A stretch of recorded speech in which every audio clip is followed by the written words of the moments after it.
जय श्री राम मित्रों, आप सभी का मेरे दिव्य लोक इस चैनल पर स्वागत है। आज हम सुनेंगे वनवास के बाद सीता जी का आगमन, अश्वमेध यज्ञ का आरंभ तथा अश्व के पूर्व जन्म की कथा। तदंतर लक्ष्मण ने जाकर पुनः जानकी के चरणों में प्रणाम किया। लक्ष्मण को आया देख पुनः अपने को बुलाए जाने की बात सुनकर सीता ने कहा, लक्ष्मण, मुझे श्री रामचंद्र जी ने त्याग दिया है, अब मैं कैसे चल सकती हूँ? मैं यहीं रहकर श्री राम को स्मरण किया करूंगी। उनकी बात सुनकर लक्ष्मण ने कहा, माता, आप पतिव्रता हैं, श्री रघुनाथ जी बारंबार आपको बुला रहे हैं। पतिपरायणा स्त्री अपने पति के अपराध को मन में नहीं लाती, इसलिए आप रथ पर बैठकर मेरे साथ चलने की कृपा कीजिए। लक्ष्मण की ये बातें सुनकर सीता सभी तपस्विनी स्त्रियों तथा मुनियों को प्रणाम करके मन ही मन श्री राम का स्मरण करती हुई रथ पर बैठकर अयोध्या की ओर चलीं। नगरी में पहुंचकर वे सरयू तट पर गईं। सीता वहां जाकर रथ से उतर गईं और श्री रामचंद्र जी के समीप पहुंचकर उनके चरणों में लग गईं। श्री रामचंद्र जी बोले, साध्वी, इस समय तुम्हारे साथ मैं यज्ञ की समाप्ति करूंगा। तत्पश्चात सीता महर्षि वाल्मीकि तथा अन्य ऋषियों को प्रणाम करके माताओं के चरणों में प्रणाम करने के लिए उनके पास गईं। जानकी को आया देख कौशल्या को बड़ा हर्ष हुआ। सीता ने सभी माताओं के चरणों में प्रणाम करके उनका आशीर्वाद लिया। सीता को आया देखकर महर्षि कुंभज ने सोने की सीता को हटा दिया और उसकी जगह उन्हें ही बिठाया। फिर उत्तम समय आने पर श्री रघुनाथ जी ने यज्ञ का कार्य आरंभ किया। उन्होंने महर्षि वशिष्ठ से पूछकर सभी महर्षियों तथा ब्राह्मणों की पूजा की और रत्न व सुवर्णों के भार दक्षिणा में देकर संतुष्ट किया। इसके बाद श्री रामचंद्र जी सीता के साथ सोने के घड़े में जल ले आने के लिए गए। उनके पीछे सभी भाई व उनके पुत्र पत्नियों सहित तथा अन्य राजा भी अपनी अपनी पत्नियों सहित चले। महर्षि वशिष्ठ ने सरयू में जाकर वेद मंत्र के द्वारा उसके जल को अभिमंत्रित किया। वे बोले, हे जल, तुम श्री रामचंद्र जी के यज्ञ के लिए निश्चित किए हुए इस अश्व को पवित्र करो। के अभिमंत्रित किए हुए उस जल को राम आदि सभी राजा यज्ञ मंडप में ले आए। उस जल से उस श्वेत अश्व को नहलाकर महर्षि कुंभज ने राम के हाथ से उसे अभिमंत्रित कराया। श्री रामचंद्र जी अश्व को लक्ष्य करके बोले, महावाह, ब्राह्मणों से भरे इस यज्ञ मंडप में तुम मुझे पवित्र करो। ऐसा कहकर श्री राम ने सीता के साथ उस अश्व का स्पर्श किया। उस समय यह बात सभी ब्राह्मणों को बड़ी विचित्र लगी। वे कहने लगे, अहो, जिनके नाम का स्मरण करने से मनुष्य बड़े बड़े पापों से छूट जाता है, वे ही श्री रघुनाथ जी यह क्या कह रहे हैं? क्या अश्व इन्हें पवित्र करेगा? श्री राम के हाथ का स्पर्श होते ही उस अश्व ने पशु शरीर का परित्याग करके तुरंत दिव्य रूप धारण कर लिया।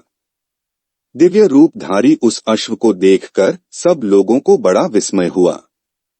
श्री रामचंद्र जी ने सब जानते हुए भी उससे पूछा, दिव्य शरीर धारण करने वाले पुरुष, तुम कौन हो?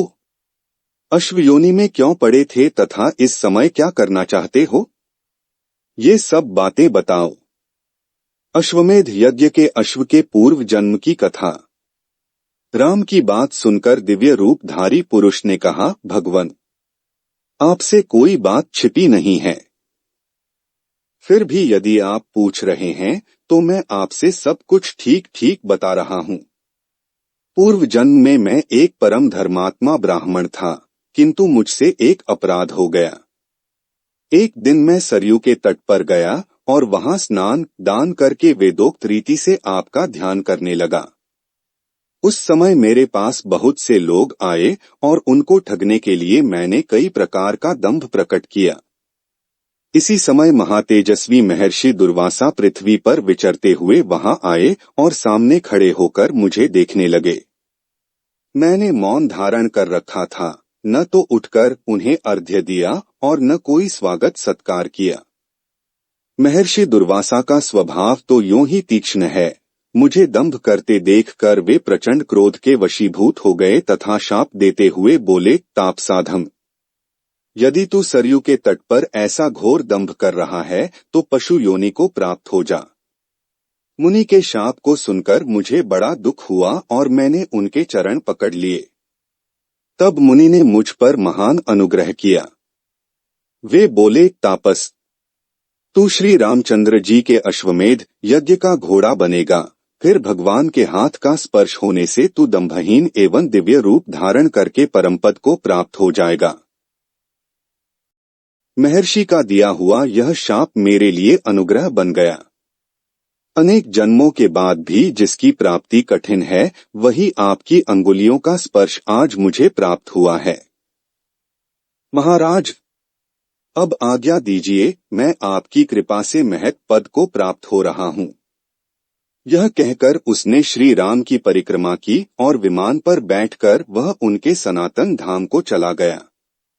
उसकी बातें सुनकर अन्य साधारण लोगों को भी श्री राम की महिमा का ज्ञान हुआ। तदंतर मुनिश्रेष्ठ वशिष्ठ जी बोले, रघुनंदन, आप देवताओं को कर्पूर भेंट कीजिए, जिससे वे प्रत्यक्ष प्रकट होकर हविष्य ग्रहण करेंगे। यह सुनकर श्री रामचंद्र जी ने देवताओं को सुंदर कर्पूर अर्पण किया। महर्षि वशिष्ठ जी ने प्रसन्न होकर देवताओं का आवाहन किया। मुनि के आवाहन पर सभी देवता अपने अपने परिवार सहित वहां आ पहुंचे। यज्ञ की हवि का इंद्र सहित सभी देवताओं ने आस्वादन किया।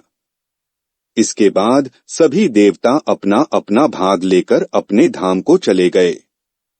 स्त्रियां श्री राम के ऊपर लाजा खील की वर्षा करने लगीं। तब श्री राम ने सीता के साथ सरयू के पावन जल में स्नान किया। इस प्रकार भगवान श्री राम ने सीता के साथ 3 अश्वमेध यज्ञों का अनुष्ठान किया और अनुपम कीर्ति प्राप्त की। इसी तरह से आपको कथाएं इस चैनल में सुनने को मिलेंगी, तो इस चैनल को सब्सक्राइब कीजिए। धन्यवाद।